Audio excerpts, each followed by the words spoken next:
estamos, sí. Ya, listo muchachos. Entonces, bueno, esta semana tenemos como objetivo trabajar el tema de nomenclatura inorgánica. Ya es un tema bastante largo, pero por demás importante, porque les va a servir para que tengan la base para la nomenclatura. Ya no es que si no se ven nomenclatura no van a aprender el curso de química. La nomenclatura la van a ver durante todo el curso de química. Así que no se preocupen, pero la idea es que traten de aprender todas las reglas posibles. Es muy sistemático esto de acá, porque si no, luego cuando estén frente al examen de admisión o frente a algún concurso o algo parecido, se les va a complicar un poco, principalmente apuntando a eso, ¿no? Porque, a ver, lo ideal sería que lo aprendas porque debes aprenderlo, porque necesitas conocer esto, pero la mayor parte de las veces lo hacemos porque tenemos que ir hacia un examen de admisión, tenemos que enfrentar una evaluación, entonces es necesario que conozcamos el tema de nomenclatura inorgánica porque fallamos en algo y podemos malograr una pregunta que puede significar el ingreso a la universidad. La nomenclatura tiene dos objetivos, ¿ya? La nomenclatura va a tener como objetivo, si yo tengo el nombre de un compuesto o el nombre de una sustancia, el objetivo es darle una fórmula, ¿ya? O si tengo la fórmula de una sustancia, el objetivo es darle nombre. O sea, en otras palabras, si yo tengo el nombre, encontrar la fórmula. Y si yo tengo la fórmula, es encontrar el nombre. Así de sencillo es la nomenclatura inorgánica. Entonces, esos van a ser los dos objetivos importantes que vamos a tener en este capítulo. Pero para poder trabajar la nomenclatura inorgánica vas a tener muchísimas reglas que trabajar. Yo te recomiendo, por favor, ya, que trabajemos sobre la base que tengamos acá, ya. Los libros preuniversitarios te van a complicar la vida con muchas reglas y muchas de esas reglas muchas veces no vienen en los exámenes de admisión. Te vas a llenar de mucho texto, te vas a llenar de muchas cosas y al final de cuentas te vas a terminar confundiendo. Yo te recomiendo que nos quedemos sobre este contexto teórico y si quieres ahondar un poco más, cojas el libro de la pre a la que tú vas. O sea, si tú has decidido ir y postular a San Marcos, coge el libro de la pre San Marcos y con ese libro quédate. Si has decidido postular a agraria o decidido postular a uni, coge el libro de pre-uni o el libro de pre-agraria y con eso quédate. No te vayas a los libros preuniversitarios porque vas a tener exceso de teoría y muchas cosas de esas no vienen en el examen de admisión. La idea no es que te confundas, sino que tomes seguridad para que cuando tengas una pregunta en el examen de admisión o en cualquier evaluación puedas responderla sin que tengas ningún problema, ¿ya? Para empezar con nomenclatura inorgánica tenemos que hablar de dos conceptos importantes, ¿ya? Un concepto es el de valencia y otro concepto es el de estado de oxidación. La valencia es la capacidad de combinación que tiene una sustancia, ¿ya? La capacidad para ganar, la capacidad para perder o la capacidad para compartir electrones, ¿ya? Por ejemplo, si nosotros hablamos del sodio, el sodio se encuentra en el grupo 1A de la tabla periódica, ¿ya? El sodio se encuentra en el grupo 1A de la tabla periódica. Por lo tanto, tiene un electrón de valencia. ¿Qué es lo que quiere el sodio? ¿Quiere ganar? ¿Quiere perder? ¿Quiere compartir electrones? ¿Qué quiere el sodio?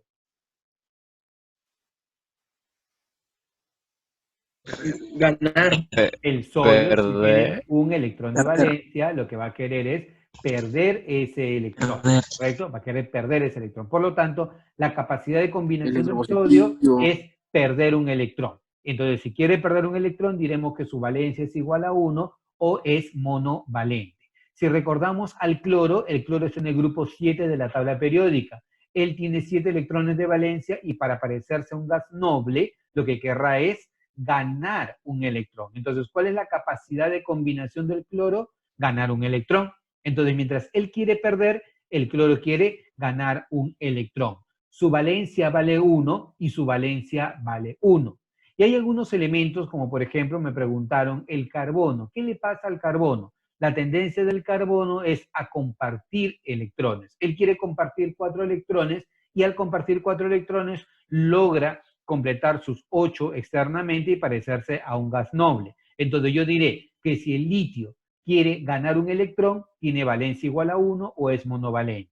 Si el cloro quiere ganar un electrón, entonces él tiene valencia igual a 1. Y si el carbono quiere compartir 4 electrones, tiene valencia igual a 4 o es tetravalente, ¿ya? Entonces, la valencia es la capacidad de combinación y no va a tener signo. La valencia no tiene signo, no va a tener carga más 1 o carga menos 1, nada por el estilo. Ya la valencia es simplemente un número. Ahora, por favor, no me vayan a preguntar hacia adelante, oye, ¿cuál es la valencia del fósforo?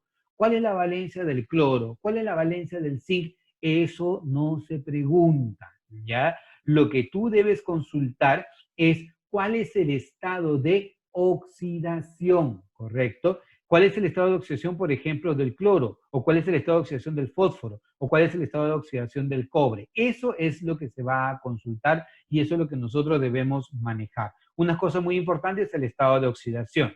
El estado de oxidación viene a ser la carga real o aparente que va a tener un átomo cuando forma un compuesto químico, ¿ya? Ojo, en el caso del estado de oxidación, es la carga real o aparente que tiene un átomo cuando forma un compuesto químico o cuando se enlaza. El estado de oxidación sí puede ser un número positivo, puede ser un número negativo, puede ser un número fraccionario o incluso puede ser 0. Lo vamos a ver hacia adelante. Entonces, haciendo un recuento, ¿ya? ¿Para qué me sirve la nomenclatura? Para dos cosas. Para nombrar un compuesto químico o para formular a un compuesto químico. Dos conceptos importantes, la valencia y el estado de oxidación. La valencia es la capacidad de combinación, capacidad para ganar, perder o compartir electrones. Si él quiere perder un electrón, su valencia vale 1. Si él quiere ganar un electrón, su valencia vale 1. Y si el carbono quiere compartir 4 electrones, su valencia vale 4. Monovalente, monovalente y tetravalente. La valencia no tiene signo. La valencia es un número, nada más. Pero el estado de oxidación sí. El estado de oxidación viene a ser la carga real o la carga aparente que tendría un átomo cuando forma compuestos químicos. Y en este caso, el estado de oxidación puede ser un número positivo, puede ser un número negativo, puede ser fraccionario o puede ser 0, ¿ya? Hay reglas para el estado de oxidación que ustedes tienen que manejar, ¿ya? ¿Qué reglas importantes? Por ejemplo, el hidrógeno en la mayoría de sus compuestos, ¿con qué carga trabaja? Trabaja con carga más 1. El hidrógeno en su mayoría de sus compuestos trabaja con carga más 1, excepto en algunos compuestos que veremos hacia adelante que se llaman hidruros metálicos, ¿ya? Eso es en el caso del hidrógeno. El oxígeno en la mayoría de sus compuestos trabaja con carga menos 2, excepto en los peróxidos y en el compuesto que sería el difluoruro de oxígeno. Importante, el hidrógeno, típicamente, ¿con qué carga trabaja? ¿Con qué carga trabaja? Más 1. El oxígeno, típicamente, ¿con qué carga trabaja? Menos 2, excepto en los peróxidos o excepto en el fluoruro o en el difluoruro de oxígeno. Sí, Diego, tienes que memorizar absolutamente todo. Eso va a ser lo más importante, ¿ya? Profe, yo he visto que en la tabla periódica también hay estados de oxidación. Sí, sí hay estados de oxidación, pero te recomiendo que no los veas de la tabla periódica.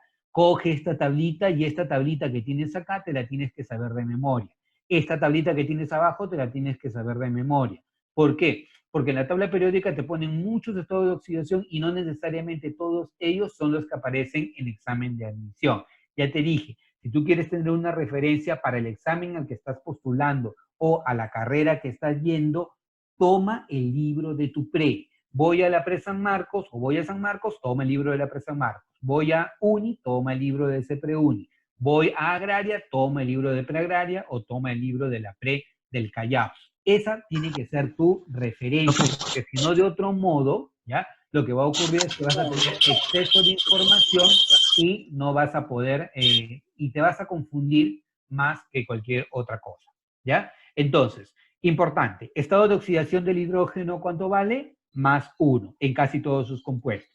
Estado de oxidación del oxígeno, ¿cuánto vale? Menos 2 en casi todos sus compuestos, ¿ya? Si tienen alguna consulta, háganlo a través del chat, por favor, ¿ya? Para que no se filtren ruidos molestos, ¿ya? Ahora, punto importante. Acá, quiero que analicemos a esta tablita, ¿ya? En esta tablita nosotros tenemos los estados de oxidación de metales y de no metales. Estado de oxidación de metales y de no metales. En los metales nosotros decimos que actúa con carácter básico y en los no metales que actúa con carácter ácido, ¿ya? Oye, ¿significa que el metal es una sustancia básica y el no metal es una sustancia ácida? No, no, no, no, no. En esto de acá no lo consideré de esa manera. Simplemente o es metal o es un no metal. Recuerda que en tabla periódica nosotros vimos que había comportamiento metálico y comportamiento no metálico. Pero este término de acá, básico o ácido, nos va a servir más adelante. Profe, en escolar creo que viene más teoría de eso. No, viene mucha teoría de esto en CEPREUNI. Ya tendrían que tratar de leer el libro porque es una muy buena referencia este libro de CEPREUNI, Fabricio. Veamos acá, puntos importantes, ¿ya? Quiero que notes algo en este lado de los estados de oxidación. En este lado de los estados de oxidación, donde están los metales solo trabajan con cargas positivas. Los metales solamente trabajan con estados o números de oxidación positivos. Los metales no trabajan con números de oxidación negativos. Es una observación o una propiedad muy importante. Los no metales sí pueden tener números de oxidación positivo o pueden tener números de oxidación negativos, ¿ya? Ahora, metales, por ejemplo, si me sigues por acá, tenemos litio, sodio, potasio, rubidio, cesio y plata, ¿ya? Por ejemplo, para estos de acá, litio, sodio, potasio, rubidio y cesio, todos pertenecen al grupo 1 de la tabla periódica. Conclusión, los elementos del grupo 1 de la tabla periódica actúan con carga más 1 y considera también la plata como un elemento que tiene estado de oxidación más 1. Fíjate acá, berilio, magnesio, calcio, estroncio, bario, elementos del grupo 2A de la tabla periódica. Grupo 2A de la tabla periódica, estado de oxidación más 2. Le agregas al cadmio, le agregas al zinc, hay que memorizar. Hay elementos que tienen más de un grado de oxidación, por ejemplo, el cobre y el mercurio. El hierro, el cobalto y el níquel que trabajan con carga más 2 más 3, o el oro que trabaja con carga 1 y 3, y el plomo, estaño, platino, paladio actúan con carga más 2 y más 4. Sí, es una buena observación, Justin. ¿Sí? Las especies, los metales, como su tendencia es a oxidarse, entonces ellos pierden electrones y su estado de oxidación es igual a una carga positiva. Pero mucho cuidado, no hay que confundir el término de que ellos pierdan electrones con el estado de oxidación. Si bien es cierto, están relacionados, no es del todo cierto porque hay elementos que no necesariamente van a perder la cantidad de electrones que dicen, sino es cómo se presentan dentro de un compuesto químico. Eso lo vamos a ver en su momento. Recordemos, el estado de oxidación es una carga real o es una carga aparente que tiene una sustancia dentro de un compuesto químico. ¿Ya? Ahora, vayamos a esta parte de la tabla, ¿ya? En el caso de los no metales, ¿ya? En el caso de los no metales pueden actuar con números de oxidación positivos o negativos. Los metales solamente positivos, pero los no metales pueden ser positivos o negativos. Punto muy importante, el flúor solamente actúa con carga -1, ¿ya? El flúor solamente actúa con carga -1, porque es el elemento más electronegativo. Y un punto muy importante, que el estado de oxidación máximo del elemento va a estar asociado con el grupo en el cual se encuentra. Por ejemplo, el cloro, el bromo y el yodo, como pertenecen al grupo 7 de la tabla periódica, su estado de oxidación máximo es +7. El azufre, el selenio y el teruro, como pertenecen al grupo 6 de la tabla periódica, su estado de oxidación máximo es +6. Pasa con el nitrógeno, pasa con el fósforo, que se encuentran en el grupo 5 de la tabla periódica. Estos números de oxidación, recomendables que los memorices. Tienes acá dos puntos importantes. Mira, para el nitrógeno está 1 y para el carbono está este número 2. ¿Qué pasa con el nitrógeno y qué pasa con el carbono? El nitrógeno también puede trabajar con carga 1, con carga 2 o con carga 4, pero en casos muy particulares que son los óxidos neutros. Lo estudiaremos cuando entremos al tema de óxidos. Y en el caso del carbono también puede trabajar con carga más 2 en su óxido neutro, que es el monóxido de carbono. Pero las cargas típicas del nitrógeno es menos 3 más 3 más 5. Y para el carbono su carga típica es menos 4 más 4 y le puedes adicionar la carga más 2 para el óxido neutro. ¿Ya? Punto importante.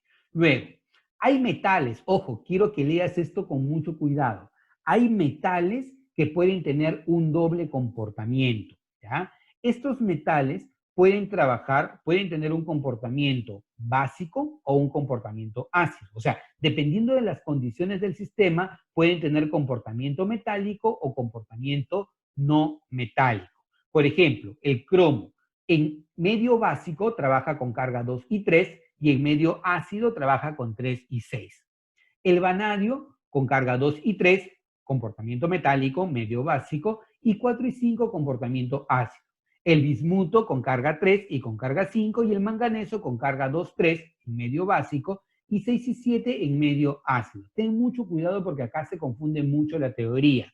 Oye, ¿estos elementos son anfóteros? No, mucho cuidado, ¿ya?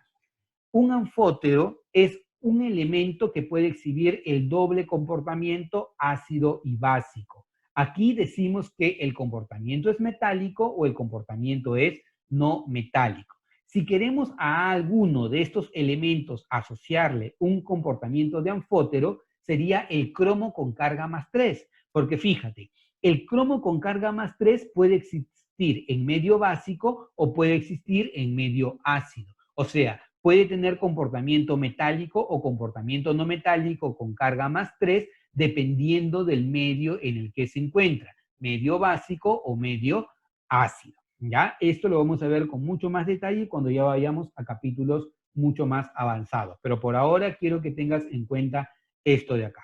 Entonces, volviendo nuevamente, en el estado de oxidación de los elementos, metales solamente actúan con estado de oxidación positivos. No metales pueden ser estados de oxidación positivos o negativos. El estado de oxidación máximo coincide con el grupo en el cual se encuentra en la tabla periódica. Y hay elementos que pueden exhibir un doble comportamiento. Pueden tener comportamiento metálico o comportamiento no metálico en medio básico o en medio ácido. ¿Ya? El hidrógeno casi siempre ¿con qué carga trabaja? Te dije, el hidrógeno casi siempre ¿con qué carga? Por el chat, por favor. El hidrógeno casi siempre ¿con qué carga? Más 1, ¿no? El oxígeno casi siempre ¿con qué carga? Menos 2, ¿correcto? Para sustancias elementales, o sea, para elementos químicos, ¿ya? El estado de oxidación es igual a 0. La suma de todos los estados de oxidación dentro de un compuesto químico es igual a 0. Pero si el compuesto químico o es un ion poliatómico, la suma de las cargas es igual a la carga del ion. Me explico mejor. Por ejemplo, mira, a ver, este es un ion poliatómico, ¿ya? En este ion poliatómico, él tiene carga menos 2. Entonces, como él tiene carga menos 2, significa que la suma de todos los estados de oxidación tiene que darme menos 2. Aquí, la suma de todos los estados de oxidación, ¿cuánto tiene que darme? Menos 3. Y acá la suma de todos los estados de oxidación, ¿cuándo me tiene que dar? Menos 2. ¿Por qué razón? Porque es la carga del ion.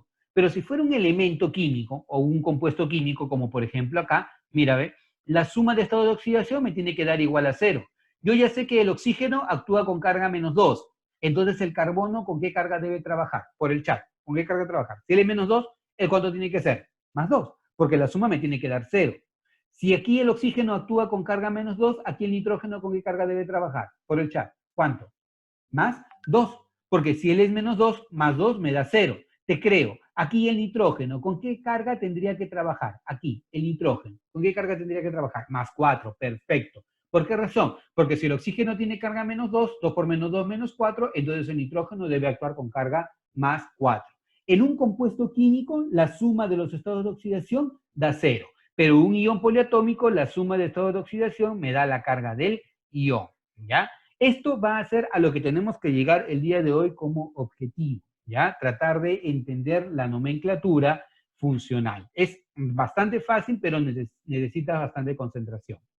Regla número 1, ¿ya? Para iones monoatómicos. ¿Qué es un ion monoatómico? Un ion formado por un solo átomo. Por ejemplo, esto. Por ejemplo, estos son iones monoatómicos. Estos son iones monoatómicos. Pero cuando hay varios átomos, como por ejemplo acá, son iones poliatómicos. Monoatómicos, un solo átomo, poliatómicos, varios átomos, ¿ya? Cuando tú tienes un ion monoatómico con un solo estado de oxidación, nombras a la especie sin alterarlo. ¿Cómo es eso? Por ejemplo, busco el sodio, acá está el sodio. ¿Con qué carga trabaja? Solamente +1, chévere. Entonces, su nombre debe ser ion sodio. El calcio, calcio con carga +2, ¿dónde está el calcio? Lo veo, acá está, calcio. ¿Con qué carga? +2. Su única carga positiva, ion calcio. El aluminio, ¿dónde está? Acá está el aluminio. ¿Cuál es la única carga del aluminio? +3. Entonces él se llama ion aluminio. Como no tiene más que una sola carga, entonces se va a nombrar al elemento sin alterarlo. El hidrógeno solamente actúa con carga +1, entonces lo vas a llamar ion hidrógeno o protón, ¿ya? Pero ¿qué pasa cuando un elemento tiene más de un estado de oxidación? Por ejemplo, fíjate, si tú te vas al plomo, ¿ya? El plomo que está por acá trabaja con dos estados de oxidación, +2 y +4. En este caso se me ocurrió que trabajara con carga +2. Entonces, tengo dos formas de cómo nombrarlo. Si fueran dos cargas, la menor termina en oso y la mayor termina en ico. La menor oso, la mayor ico, ¿ya? Por ejemplo, él será, como es la menor, ion plumboso o ion plomo y entre paréntesis 2 en romano. Este tipo de nomenclatura se llama nomenclatura Stock y es aceptada por IUPAC. Cobre con carga +2. ¿Dónde está el cobre? Acá. 1 y 2. La menor es oso, la mayor es ico. Como es la mayor 2, entonces debe terminar en ico, ion cúprico, ¿ya? O lo puedo llamar ion cobre y entre paréntesis 2 porque está actuando con carga 2, ¿ya? O en el hierro. El hierro acá está trabajando con carga 3. Veo, el hierro acá está. Carga 2 y carga 3. Como es la mayor, debe terminar en ico. Entonces, ion férrico o ion hierro +3. Profe, ¿y entonces por qué no coinciden si acá dice hierro y acá dice férrico? Acá dice cobre, acá dice cúprico y acá dice plomo y acá dice plumboso. La razón es que tú utilizas la raíz latina. ¿Cuál es la raíz latina del plomo? Bueno, el plomo es plumbum en latín, entonces plumbico o plumboso. El cobre es cuprum en latín, entonces cuproso o cúprico. Y el hierro es ferrum en latín, entonces va a ser ferroso o férrico. En el caso del oro es aurum, entonces va a ser auroso o áurico, por ejemplo, ¿ya? Entonces, por esa razón es que se van a llamar de esa manera, ¿ya? Ahora, punto importante. Cuando tienes iones negativos, ¿ya? Tú le vas a dar el nombre del ion con la terminación uro, ¿ya? Por ejemplo, tienes acá cloro con carga -1, ion cloruro. Azufre con carga -2, ion sulfuro. Hidrógeno con carga -1, ion hidruro. La terminación uro está asociada a carga negativa. ¿Qué tienes que memorizar?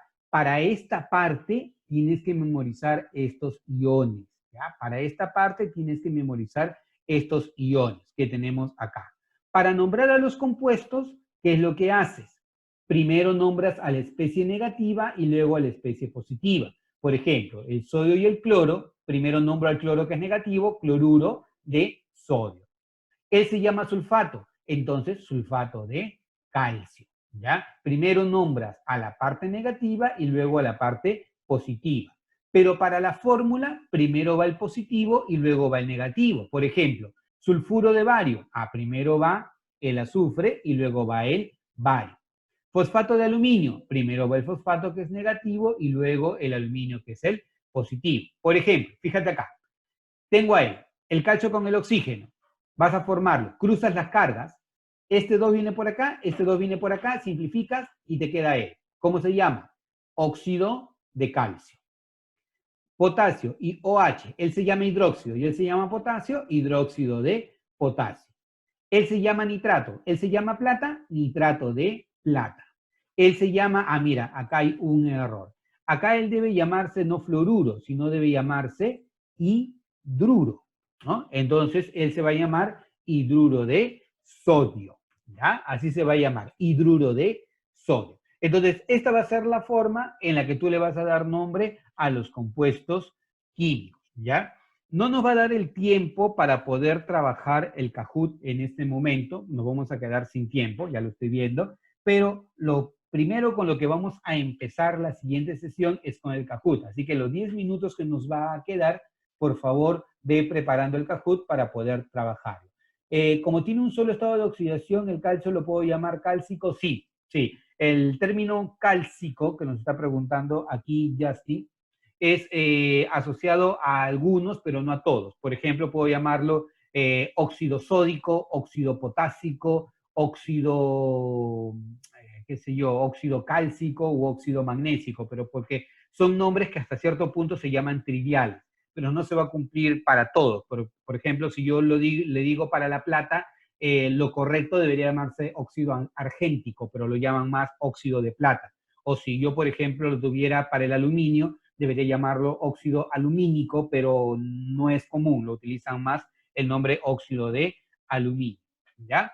Otra forma de cómo nombrarlo es utilizar la nomenclatura sistemática, ¿ya? En la nomenclatura sistemática tú lo que haces es utilizar prefijos multiplicadores. Por ejemplo, mira, dióxido de azufre, ¿ya? Sí, no, podemos no, tienen que imprimirlo, ¿ya? Tienen que imprimirlo. Eso lo vamos a hablar en la siguiente parte de la sesión, ¿ya? Mira, dióxido de azufre, muy importante, ¿eh? Mira, dióxido de azufre, no dióxido de monoazufre. Mucho cuidado, ¿ya? Trióxido de dinitrógeno, heptóxido de dicloro, pentacloruro de fósforo, ¿ya? Fabio, ya. Bueno, ahorita vamos a ver tu caso en particular. Ya, mira, acá, fíjense, vuelvo nuevamente porque nos estamos quedando sin tiempo, ya luego les contesto todo lo que ustedes quieran. Nuevamente, mira, dióxido de azufre, trióxido de dinitrógeno, heptóxido de dicloro, pentacloruro de fósforo. Este tipo de nomenclatura, cuando utilizas prefijos multiplicadores, se llama nomenclatura sistemática, ¿ya? Cuando yo utilizo la terminación oso o utilizo la terminación ico, como en este caso, a la nomenclatura se le llama nomenclatura común, tradicional, clásica o antigua. Común, tradicional, clásica o antigua. Métete eso en la cabeza. Cuando utilizo número en romano, a esto se le llama nomenclatura stock. Y esta nomenclatura stock es, vamos a llamarle, aceptada por UPAC. Y cuando tú tienes nomenclatura utilizando prefijos multiplicadores, se llama nomenclatura sistemática, también considerada por UPAC. ¿Ya? Cuando decimos UPAC, en lo común es IUPAC, ¿no? Unión Internacional de Química Pura y Aplicada. Ya muchas veces se dice, oye, ¿esto es UPAC o no es UPAC? Ya, lo correcto es decir, ¿es nomenclatura stock o es nomenclatura sistemática? Ambas, la nomenclatura stock y la nomenclatura sistemática, son tipos de nomenclatura que son aceptadas por UPAC y vienen en examen de admisión, así que tienes que saberlo. ¿Cuándo utilizo el prefijo mono? El prefijo mono tú lo vas a utilizar cuando hay la relación 1 a 1. Por ejemplo, mira, un carbono, un oxígeno, monóxido de carbono. Un nitrógeno, un oxígeno, monóxido de dinitrógeno, ¿correcto? Acá, lo correcto sería llamarlo óxido de dibromo. ¿Por qué lo llamas óxido de dibromo? Porque no hay relación de 1 a 1. Entonces lo puedes llamar óxido de dibromo. Pero por ahí, si encuentras el término monóxido de dibromo, no es que esté mal, sino que lo correcto es reservarse el término mono cuando la relación es de 1 a 1. ¿Ya? Forma de nomenclatura antigua, chicos. Forma de nomenclatura antigua. Esto ya no viene en admisión, pero muchas veces aparece de tiempo en tiempo en las preguntas de CEPREUNI, ¿ya? Así que hay que considerarlo. Cuando la relación es de 2 a 1, utilizas el prefijo emi. Cuando la relación es de 2 a 3, utilizas el prefijo sesqui. Por ejemplo, 2 a 1, hemióxido de cobre. O sea, está en la relación de 2 a 1. 2 a 1, hemióxido de cloro. 2 a 3, sesquióxido de hierro. 2 a 3, sesquióxido de bromo. Por ejemplo, fíjate en este señor. Míralo. 2 a 3, sesquióxido de hierro. Fíjate en este señor, de 2 a 1. ¿Cómo lo vas a llamar? Lo vas a llamar hemióxido de cloro. Esto es lo que hace a veces un poco complicado el tema de la nomenclatura, porque hay muchas formas de cómo nombrarlo y el alumno, como no sigue la secuencia, como no es ordenado, entonces termina confundiendo las cosas. Por ejemplo, si yo quiero nombrarlo a él, aquí fácil me doy cuenta que el hierro está trabajando con carga 3, ¿cierto? Entonces lo voy a llamar óxido de hierro 3. ¿Sí? ¿Qué significa? Que estoy trabajando con carga 3. ¿Qué tipo de nomenclatura es esta? Nomenclatura stop aceptada por IUPAC. El hierro actúa con dos estados de oxidación, más 2 y más 3. Y como en este caso es más 3, óxido férrico, la mayor. Relación de 2 a 3, sesquióxido de hierro. ¿Trióxido de dihierro, profesor? Sí. Sí podría ser trióxido de dihierro, porque está en la relación de 3 a 2. 3 oxígenos, 2 hierros. Trióxido de dihierro. Pero cuando tienes un elemento metálico en la estructura, no se recomienda utilizar este tipo de nomenclatura. El tipo de nomenclatura sistemática se utiliza cuando tienes elementos no metálicos, ¿ya? Por ejemplo, veamos acá. Tengo otro ejemplo más. Oxígeno y 2 cloros, ¿ya? Oxígeno y 2 cloros. Óxido de cloro 1, ¿sí? Porque el cloro está trabajando con carga 1. Oye, ¿y cómo sabes que el cloro está trabajando con carga 1? Porque este 2 proviene del oxígeno y este 1, que se sobreentiende, proviene del cloro. O sea, significa que el cloro está trabajando con carga 1, óxido de cloro 1. Relación de 2 a 1, hemióxido de cloro, ¿ya? Y acá tienes óxido de dicloro o monóxido de cloro. Esas son las formas como podrías tú llamarlo a esto de acá. Punto muy importante que nos quedó pendiente de la última sesión que tuvimos, ¿ya? Cuando tú tienes dos estados de oxidación o dos números de oxidación, tú recuerda que el menor estado de oxidación le das la terminación oso y el mayor estado de oxidación le das la terminación ico, ¿no? El menor le das la terminación oso y el mayor le das la terminación ico, ¿ya? Cuando tienes tres estados de oxidación, el mayor va a terminar en oso, el menor va a terminar en ico y el más pequeño entre todos es hipo con la terminación oso. Por ejemplo, en el caso del fósforo, ¿ya? El mayor 5, fosfórico. El intermedio 3, fosforoso. Y el más pequeño entre todos, hipo con la terminación oso. Esto va a pasar, por ejemplo, en elementos como el fósforo, en elementos como, por ejemplo, el azufre, en elementos como ellos va a pasar esto, ¿ya? Nitrógeno, 3 y 5, menor oso, mayor ico. El fósforo, 1, 3 y 5, el más pequeño hipooso, el intermedio oso y el más grande ico. Y siempre que tú tengas carga más 7, ¿ya? La carga más 7 es per con la terminación ico.